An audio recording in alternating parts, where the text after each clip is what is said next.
Il était une fois, dans une petite ville d'Afrique du Sud, un garçon nommé Elon. C'était moi. Enfant, j'étais fasciné par la technologie, l'espace et l'idée de repousser les limites de ce qui est possible.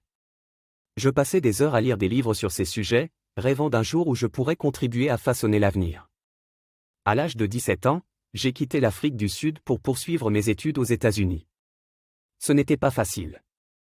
Les débuts étaient pleins de défis, mais j'étais déterminé. Après avoir obtenu 2 diplômes à l'Université de Pennsylvanie, j'ai envisagé de poursuivre un doctorat à Stanford. Cependant, l'Internet commençait à prendre son essor, et je sentais que c'était une opportunité à ne pas manquer. J'ai donc cofondé Zip2, une entreprise qui fournissait des plans et des itinéraires pour les journaux. Quelques années plus tard, nous l'avons vendu pour près de 300 millions de dollars. C'était mon premier grand succès, mais je savais que ce n'était que le début. Avec l'argent de cette vente, j'ai créé X.com, qui est devenu PayPal après une fusion. Encore une fois, après quelques années, nous avons vendu l'entreprise, cette fois à eBay, pour 1,5 milliard de dollars en stock. Mais mon rêve d'enfant concernant l'espace n'avait pas disparu. Avec une partie de l'argent de PayPal, j'ai fondé SpaceX, dans le but de réduire le coût des voyages spatiaux et de rendre possible la vie sur d'autres planètes. Les débuts ont été difficiles, avec plusieurs échecs de lancement.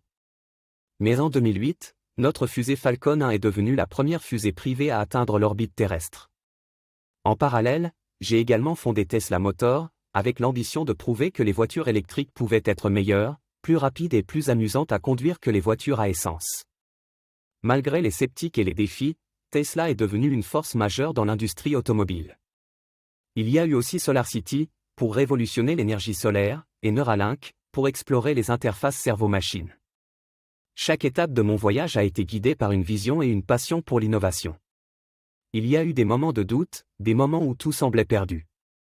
Mais avec une équipe incroyable et une détermination sans faille, nous avons surmonté les obstacles. Je raconte cette histoire non pas pour me vanter, mais pour montrer que tout est possible avec de la passion, de la détermination et une vision claire. Si un garçon d'une petite ville d'Afrique du Sud peut le faire, tout le monde peut.